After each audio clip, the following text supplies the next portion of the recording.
இயற்கை விவசாயத்தில் கொள்ளை லாபம் ஈட்டலாம்.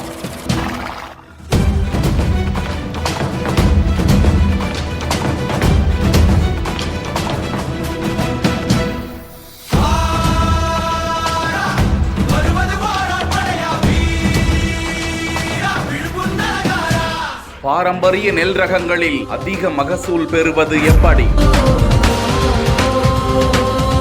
தஞ்சை மாவட்டம் கருப்பட்டி கிராமத்தை சேர்ந்தவர் தவச்செல்வன். இவரது மகள் யாழினி இளநிலை சுற்றுச்சூழல் அறிவியல் 2ஆம் ஆண்டு பயின்று வருகிறார். பாரம்பரிய நெல் ரகங்களை மீட்டுருவாக்கம் செய்ய வேண்டும் என்ற நோக்கத்தில் கருப்பு கவுனி, ரத்தசாலி, மாப்பிள்ளை சம்பா, கருங்குருவை, காட்டியானம், கிச்சிலி சம்பா ஆகிய பாரம்பரிய நெல் ரகங்களை பயிரிட்டு அதிக மகசூல் ஈட்டி வருகிறார்கள். கடந்த 7 ஆண்டுகளாக பள்ளி மாணவ மாணவியருக்கு பாரம்பரிய நெல் ரகங்களின் பயன்களை எடுத்துரைத்து அவர்களை நடவு செய்ய வைத்து விவசாயத்திற்கு தயார்படுத்தி வருகிறார்கள்.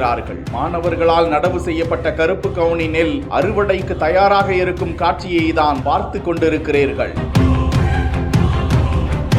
7 ஆண்டுகளாக இயற்கை விவசாயத்தை செஞ்சுட்டு இருக்கோம். மாணவர்கள் நடவு விழா அப்படின்னு நடத்தி பாரம்பரிய நெல் நடவு செஞ்சுட்டு வரோம். இது வரைக்கும் நாங்கள் நடவு செஞ்ச மாணவர்களே நடவு செஞ்சது 7 வகையான நெல் ரகங்களை பயிரிட்டு வந்திருக்கோம்.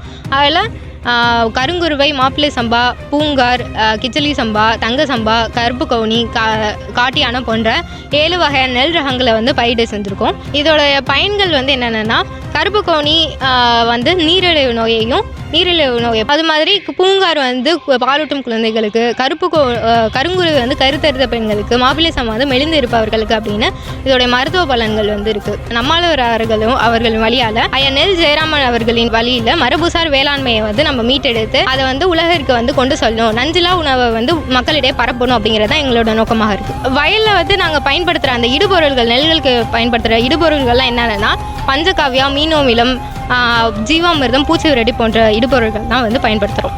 காலநிலை மாற்றத்தால் நவீன விவசாயத்தில் பூச்சி தாக்குதல், கடும் வறட்சி இருக்குது, பெருவெள்ளம், விளைச்சல் பாதிக்குது. இதனால விவசாயிகள் பெருமளவில் சவால்களை சந்திச்சுட்டு வராங்க. இதனால அவங்களுக்கு அதிகப்படியான நஷ்டம் தான் இருக்குது. நம்மளோட காலநிலை மாற்றத்தை தாங்கி வளரக்கூடிய நெல்கள்னா நம்மளோட பாரம்பரிய நெல் ரகங்களாக தான் இருக்கும். நெல் ரகங்களை உலகிற்கு கொண்டு செல்லணும், நஞ்சலா உணவு பரப்பணும் அப்படிங்கிறது எங்களோட நோக்கமாக இருக்குது. இயற்கை வேளாண் விஞ்ஞானி நம்மாழ்வார் நெல் ஜெயராமன் வழியில் மரபுசார் வேளாண்மையை பாதுகாத்து நஞ்சில்லா உணவை மக்களிடம் சேர்க்க வேண்டும் என்பதே தனது லட்சியம் என கூறும் மாணவிக்கும் அவரது தந்தைக்கும் நன்றிகளும் பாராட்டுகளும் குவிந்து வருகின்றன.